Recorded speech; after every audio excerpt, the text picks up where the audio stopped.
Hello, everyone, and welcome. I do have a new computer and a new camera, but for some reason the quality does not seem to be any better, and I'm not really sure why. I'm going to do a couple of things with you today as we head into what is the last week of our summer session together, and I know it goes quickly, and I have you guys do a good bit of work, especially on your papers. Remember, that's where I want your focus to be. However, in this last week, not only is paper to do, but so is your final exam. And I want to remind everyone that the final exam is not comprehensive, and also that I'm testing to see what knowledge you're able to, sort of send back to me. I don't want to know what you don't know. As much as possible, I want to know what you know, which is why the papers are so much more important in this course than the exams. But that doesn't mean you should blow off the exams, because total together they're worth 300 points, and that's a third of your grade. So you want to keep that in mind, that it's a good idea to get those done and to answer them to the best of your capabilities using your book, the lectures, your knowledge, whatever. Okay? Not Google, but everything else is good. Okay, so let's do this. Let's do a reminder that your final exam is due next Friday. So I'll put it up tonight and it will be up for 1 week. Second reminder that your final paper is due next Friday by 11:59 p.m. So that's Friday night at 11:59 p.m. Another thing that probably is going to happen is you're probably going to either text or call or email this week. I will do my best to answer everybody. And then the other thing I'm going to do for you today is talk about your exam, do a recap for the exam, make sure that you know exactly what's going to be on it, because there's so much stuff on the second exam, and we haven't necessarily covered everything as thoroughly as I would have liked. So I'm going to guide you on where to go for your exam. Hopefully that helps. Now, the exam starts with Augustine, okay? And I'm going to assume that, earlier on we were all probably keeping up with our reading. We may not have been able to do that so much over the course of the past couple of weeks. Like maybe we got slowed down, or maybe we got distracted or went on vacation, whatever.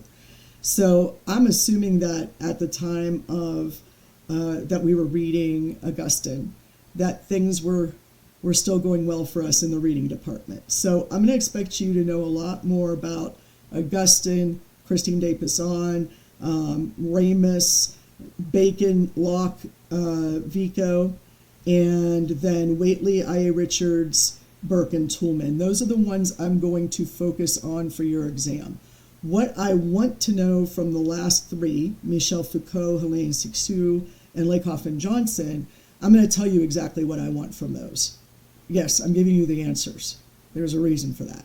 Hopefully you've read and you know where to find the answers. That's why. Okay.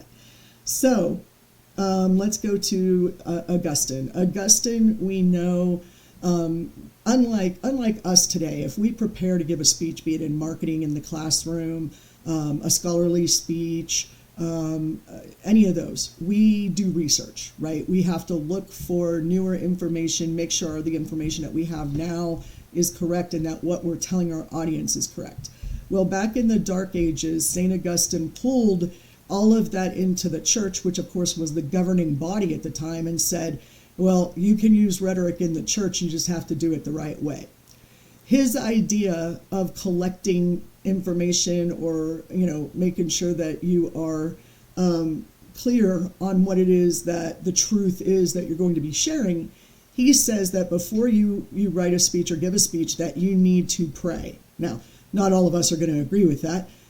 Certainly, I have some questions about it, but the important part is that in Augustine's day, the idea of research, of making sure you shared the truth, was that you went to the Bible for that truth. You went to God for that truth.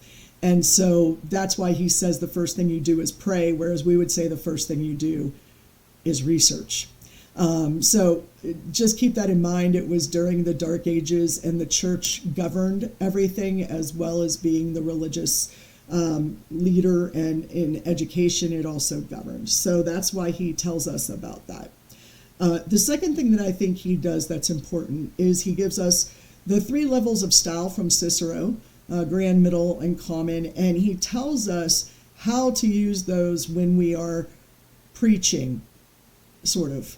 He says that we do three kinds of rhetoric in the church. There's preaching, there's teaching, and there's pleasing. Now, what I want you to know about that is what style goes with what, because he is very specific about what each of those is supposed to accomplish. And while you might be thinking, well, I'm not speaking in a church, so why would I ever need that? That's probably true. On my end it is, but I definitely can use some brushing up on why I'm teaching. Sometimes we forget, what our students know and what they don't know and how to introduce them to things. So that practice is very important for teachers. I realize that, pleasing is just, supposedly pleasant to listen to because everybody's on your side already. You don't need to persuade people of anything really. And most of us don't do that kind of speaking. It used to be called after dinner speaking. To put it in a pop culture reference, I sort of figure this will be the Joel Osteen, right? You're already converted, you're already with them, you're just listening to something pleasant if you find his voice pleasant, if you find his stories pleasant, if you enjoy listening to them. That's what pleasing is about. But preaching is really about two parts. That is about teaching and persuading people to convert. So we've really got a different goal in that preaching area, because it's not just giving information, but it's also persuading. So he has some very specific rules about what styles are, to go with which job you're trying to do. And again, this is within the context of the church, but we don't really have anything else from this time period because the church was governing the Western world. So just keep that in mind, that we're sort of having to do this within context. Okay, so that's Augustine, and he did kind of keep rhetoric alive during the Middle Ages because he told us how we could use it in the church. And prior to this, everybody in the Middle Ages thought that rhetoric was evil. And there were a lot of reasons why rhetoric was evil. One, it was created, invented, taught by the pagans, because it was before the Common Era. It aroused the passions, I believe is the words that they use, that Augustine uses specifically. That is, that it could get you like riled up and excited about something when it may not be truth. And therefore, if it's not truth, it's not godly. And so it was considered evil. Some other reasons why it might be considered evil that maybe you haven't considered, or maybe you have, is that the first one to practice rhetoric, supposedly, was, of course, the snake in the Garden of Eden. If you've heard this story, the story of Adam and Eve, and is that Eve was tempted by the snake. The snake was actually Satan or the devil or Lucifer, however you want to talk about it. And the snake persuaded her to eat from the tree of knowledge, to learn. And that doesn't sound so bad to me, but this is within the context of the Bible. And then she persuaded Adam to take a bite of the apple as well. And unfortunately, that meant that they knew too much. And so God said, you can't live in paradise. You must go out of the Garden of Eden. And so clearly, rhetoric is evil because Satan was the first one to use it. And that's, I guess, true in the Bible. It's not true historically, but it's true in the Bible. And within the context of that. So it was considered evil for a lot of reasons, okay? And if you are a person who enjoys public speaking, then you probably know as well as I do that it does feel good when there's a lot of attention on you and you're able to sway an audience over to your way of thinking. That moment that you know that you do it, that moment that you know they're coming over to your side feels really good. And that can give us a sense of pride. And pride leads to us thinking that we know more than God does. and therefore I think it's the deadliest of the 7 deadly sins or something. So it, in the time of Christianity ruling the Western world, they would believe that anything that does that would be evil. So rhetoric was considered evil for a great number of reasons. I'm positive I did not give you an exhaustive list, but hopefully it's enough of a list for you. It's definitely enough for the exam, okay? Next up is Christine de Pizan. What's important about her, of course, is that she addressed people within a structure. Now, some people might say like it's organizational communication in a way, but I'm not sure I agree with that. But it's definitely her saying, here's how you can succeed in the structure that we exist in. Because remember, women weren't allowed to really do much when Christine was writing. And so she wrote to the courtiers, she wrote to the princesses to tell them how to behave in a way that is going to help them influence their princes and influence those around them so that they can either move up or they can either be well received as a member of the court, whatever the end goal is there. So, a lot of people say, oh, Christine de Pizan did a work on etiquette, but that's not her limit there. It's actually much more involved than that. She wrote poems and letters to sell because her father had died, her husband had died. She was left with her mother and her children, and she had to make money somehow. And so she did. And in these 2 works, The City of Ladies and The Treasury of the City of Ladies, she talks specifically about the role of women in that time period. I think that's fascinating. And some people say, well, she's teaching us how to practice rhetoric within a structure. And I think that's probably true. Next up is Peter Ramus. He, of course, will be on the exam because he's so much fun. The guy who said that Aristotle was a moron pretty much and really took down Quintilian pretty hard. I don't think he successfully took down Quintilian. Let me say that he beat up on Quintilian quite a bit. And it looks like my camera keeps going in and out of focus, and I'm going to apologize for that right now. But again, the important part is that you are able to hear me. I don't think seeing me is all that important. Hopefully that will clear up when it decides to. Next up, or with Ramus, what we really need to know is, 1, that he believes that we were given 2 gifts, humans, to speak and to reason. And in being able to speak and to reason, therefore rhetoric should be broken up into those 2 talents that we were given. And so he says that rhetoric is not about reason. It's not about science. It's not about proofs. It's not about understanding how to share the truth. It's completely different from that. That the only thing it is about is style and how you deliver something and not what you say. And he, of course, is the one who gave rhetoric such a bad name, right? So it's really important to understand why he thought that. So make sure that you pay attention to that. Specifically what his complaint about Quintilian is. Very important to know. And, of course, he was run out of town on rails, almost literally. So we know what the end result of this particular claim was, right? Okay, next up we have, we move into the Enlightenment a little bit, and we start off with Bacon.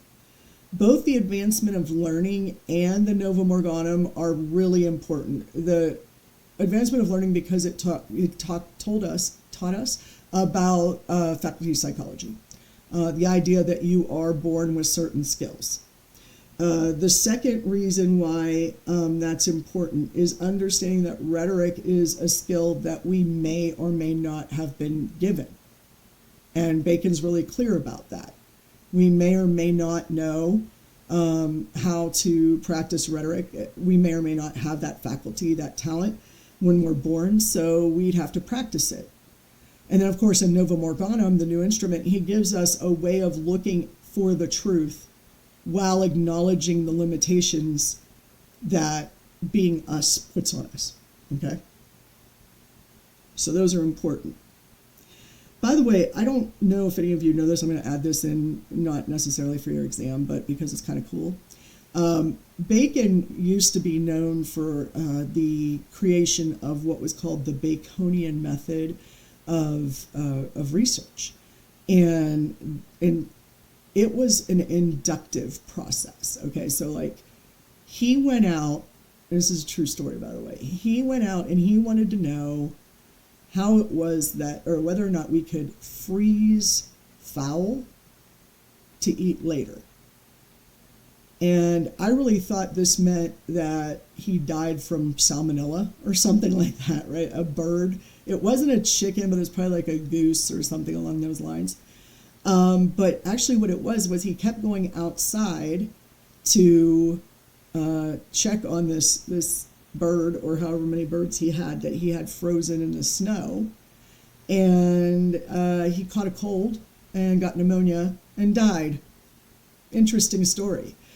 Now, the reason I mention that is because most of the research that we do now, in fact, probably all of it, is deductive in nature. We make guesses first, and then we go out and try to prove them.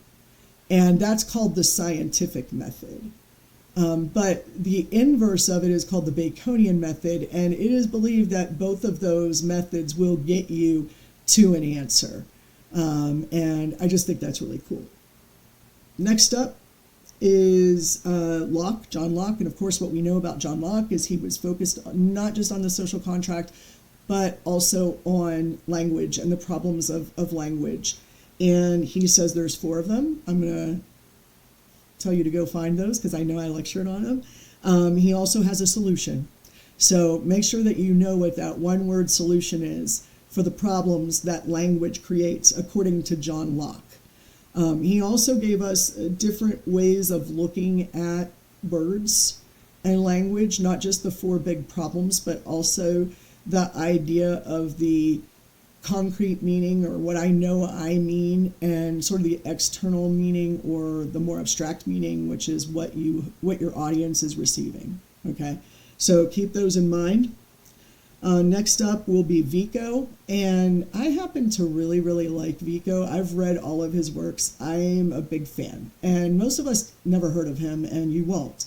Giambattista Vico he was a very sickly man, so he had nothing better to do but sit in his room and read and write, and that's one of the reasons why we have what we have from him. And he was contemplating this idea of the scientific method, of reason, of the aesthetic or the artistic, and how those all work together. And he wanted to know, with the instruments that we work with, and by instruments I mean the physical ones, like a thermometer, a weather, like a rainfall collector. I'm trying to think of what they had at that time. I mean, they wouldn't, again, have had like microscopes or things like that, but like a looking glass or a magnifying glass, telescope in the very, very rudimentary sense. He wanted to know, if we think that those instruments solve our problem, then where do we go from there? And is that really good for us? So he says, Mr. Bacon, he addresses it to Bacon, he says, I'm going to compare the way they used to find truth with the way that people are arguing we should find truth now. And when I say now, I mean when he was writing. But, and see which one is better. And he has this debate, and he says that new instruments give us a sense of certainty, and so we don't ask more questions. And the old way of doing it was, it had an ethic to it, and it required us to keep questioning what we know and what we don't know, so that we could keep exploring for the truth. So ultimately he comes to the conclusion that the classics are the way to go. That's the way we should learn. Constantly having that question in our head of, what more can I get from this? What more can I learn? All right. Next up, we turn into the 19th century. Okay, great. 1800s, going into the 1900s. Finally, I say that because I was born in the 1900s. It might sound like a long time to you, long time ago to you, and I understand that it was. But let's move into more modern things, okay? And I just realized I put 19th century there, and I don't think that's right. I think it's actually the 20th century. Talk about the 1900s. I'll get my math right someday. Don't ask me to teach math. Okay, so we start off with Whately. And the reason we start off with Whately is because he, of course, is talking about courtroom rhetoric. And you can watch the lecture on that and find out more about it. And he was talking about courtroom rhetoric in Europe.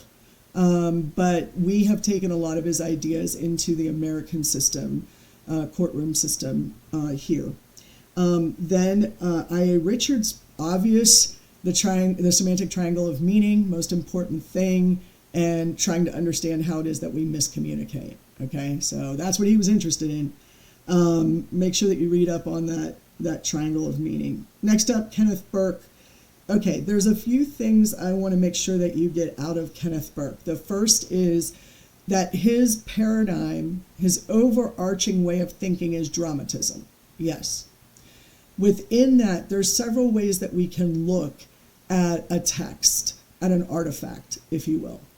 We can look at it from the position of a dramatic play, where we're looking for motives behind why people do what they do by looking at their rhetoric, by looking at their language. That's why the book is called A Grammar of Motives. And that leads us to a very clear methodology, and that is the pentad. And of course, the pentad has 5 parts, and no one single thing is the most important part. Most often, scene is used more than any of the others, I believe. But what's important is not just that you could say, here's what the scene is, here's what the plot is, here's who the players are, here's the purpose for why they did what they did, here's, just filling out those 5 parts of the pentad is not enough. You have to discuss their relationship to each other. And so what Burke calls ratios. What is the most important driving force behind people, or why people are doing what they're doing in this play or in this speech or in this argument, okay? The third thing, that I really want you to get out of Burke is his theory of identification, okay? That idea that when we're walking down the street and somebody says, "Hi, Dr. Dudash," and I don't acknowledge them, they might walk away like, why isn't she answering me? Does she think I'm not here? Does she ignore me? Is that on purpose? Is she mad at me? And we tend to create in our heads everything about who we are based on whether or not other people can see us and acknowledge us. And so if I'm walking down the hallway and I say, "Hey," and you're like, "Hey," and okay, we've acknowledged each other. We know that we're both on this planet. Everything is copacetic, no problem. And from there, we share a little bit of common ground, which can do 2 things. One, can lead me to persuasion via consubstantiality, shared values together, or it can kick me into a guilt redemption cycle where the symbolic order has been somehow violated. Let's say that I say hello to you and you don't say hello to me. That should kick some things out of the order and make us feel like there needs to be some sort of redemption, okay? So sort of the idea of the guilt redemption cycle. I want you guys to sort of have mainly an understanding of dramatism, of the pentad, and of the theory of identification in of itself. Those are the 3 most important parts coming out of Burke. All right. Next up is Toulmin. This one's easy. I know you've read it. I know this is probably not your first time experiencing Toulmin. He, of course, he was a logician, a mathematician who just wanted to understand how arguments in the public sphere work. And most of the time he was talking about moral arguments, okay? Most of the time that's what he was talking about. And he died not too long ago. I want to say about 2008 or so. And I say not too long, I guess that was a little while ago. But It was within your lifetime. And he was an incredible individual, just very interesting. And he wanted to find out, can we math out, so to speak, an argument in the public sphere? How do we do that? How do we logic this?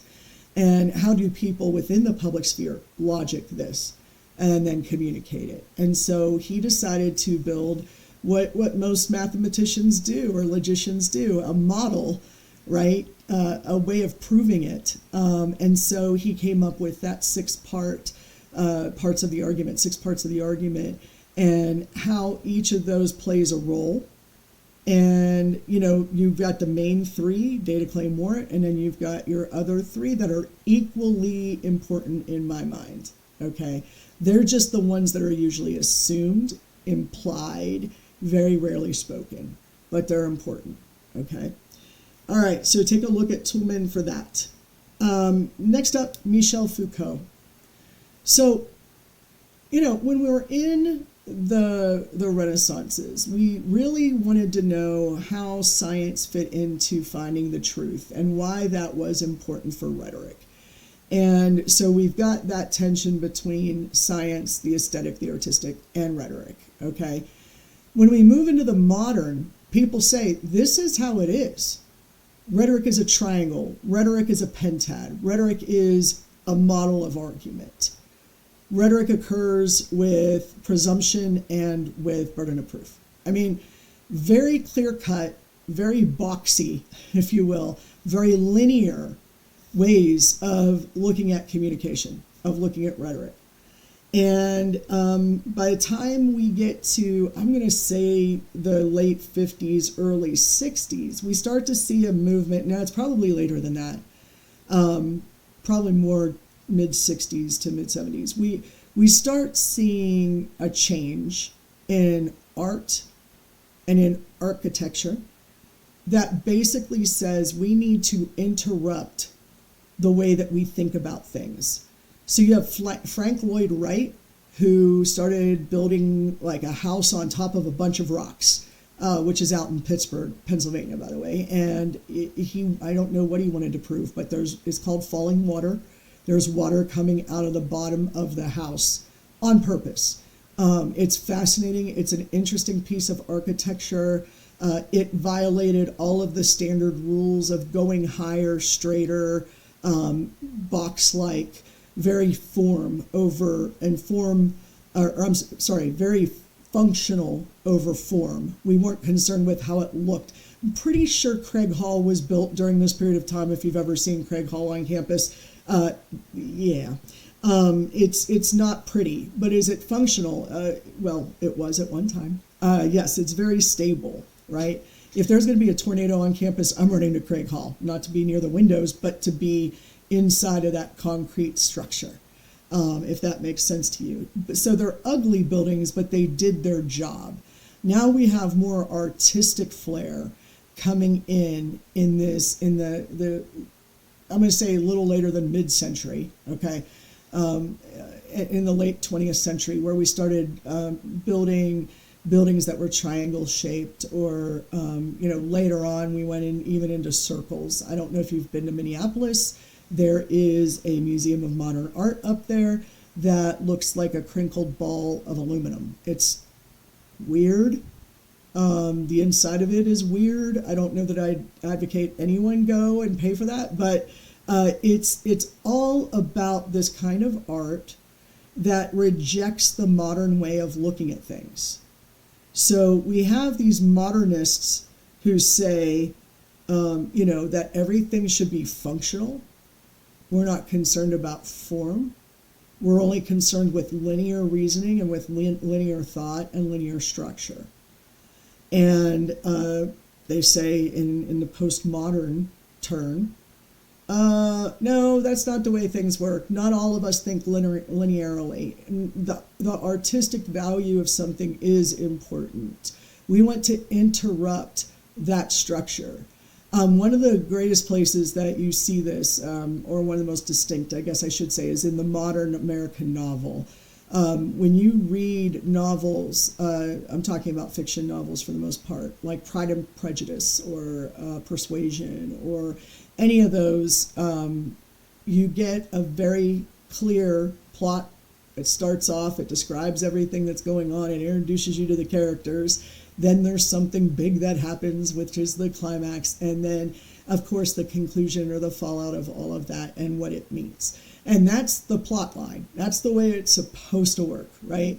And we have books that start to come out in the 60s, such as On the Road, right, with Kerouac, where he just writes what he's seeing as he goes. We also have the author of Fear and Loathing in Las Vegas, whose name is escaping me at the moment. I could see it. I think I have his book over there, but I have Fear and Loathing on the Campaign Trail in 72. Fascinating read. And then, of course, in the 80s and 90s, we start getting movies like Pulp Fiction, which instead of going in the proper structure, interrupts everything and gives you the end of the movie and then the beginning of the movie and then the middle of the movie. And a lot of people are very, very confused by that, which I totally understand. I have watched Memento 5,000 times, still can't figure that one out. But probably the one that's the most, the biggest violator is the show Family Guy. If you've ever watched Family Guy, it is, in my opinion, hilarious. But it also is written by someone from my generation with a lot of references to older things that I enjoy. But there's no structure. There's very little structure to the storyline, the plot line. It's not linear at all. And that's what postmodernism is about. It's about interrupting what we thought or the way we were thinking. So when we get to Michel Foucault, he was probably one of the first to do this. We consider that he is a critical theorist. Most postmodern theorists are considered to be critical theorists because what they're looking at is power relationships and power structures and how they're kept. Foucault mentions that in our teaching, we have learned in a very linear way. And so therefore, the things we have been taught build on the foundations and grow from there. And he asks, is that the right way for us to learn? That's one of the questions that he asks and he explores, and no, I don't have an answer for you. He also, in the order of discourse, that's sort of his main thrust there. What's important about him is to know that he introduced the idea of critical theory, the idea that we can look at everything around us and evaluate it, and while we may be stuck with it, we can learn how to function within it. So do we need to still suppress, the LGBTQIA community? And in the 80s, he died in 84 of complications from AIDS. He was, in fact, a gay man who also used a lot of drugs. And he's not shy about that. He's very French. I'm not sure how else to explain that. But he talks about how we constructed, at the time the word was homosexuality, how we constructed homosexuality as a disease, as an illness, so that we could say they all need to go to a leper colony. They all need to be in a hospital. They can be cured. All of those thoughts come from the idea that homosexuality is a disease that could be treated. And that really bore itself out. I mean, he's not kidding. We still have places today that will tell you that they can fix your sexuality for you. Not for nothing. I don't care who you are or what you were probably going, you're not going to fix anything on me. I'm perfectly fine the way I am. Hopefully that's our attitude. Hopefully we build towards that attitude, but we never would have even considered it because we wouldn't have asked the question if it wasn't for theorists like Michel Foucault, okay? And he's not the only one. So if you did read Helene Cixous, then you know that she does the same thing for women. So these are only two theorists that I pick for you. I don't give you the whole range of everyone who's ever written from the critical perspective. That would be a whole semester, sorry. There is a class in the English department on it, which is fascinating, and I encourage people to take it if they find this stuff interesting. And of course, what Helene Cixous says is that women need to learn to write their bodies. And that's what she says. They need to write their bodies. They need to write themselves, W-R-I-T-E. That the way that women establish themselves and gain more power is by writing themselves, meaning literally writing, also speaking, being willing to put yourself out there. What's fascinating is her work called The Laugh of the Medusa. I never really thought much of it. I sort of always pictured, okay, Medusa with the snakes in her hair cackling at the fact that every man she looks at turns to stone, in a very literal sense, according to the myth. And I never realized before what she was really saying, which that a lot of times, well, for a very long time, Medusa was perceived as an evil character, a character that wanted to destroy men, and that she found that to be the way to succeed. But if you look at The Laugh a little bit differently, what you see is a woman struggling to be in a world that is ruled by men. Now, these are very binary discussions because obviously in ancient Greece, that, binary was the way it was. And even when Helene started writing, I believe she's still alive. When she started writing, it was certainly perceived that way. And so she was like, let's break this down. Women get out there and write, women get out there. And she was saying women, I think, more than the feminine, which is the way that I would lean personally. But yeah, she says women need to get out there and write themselves.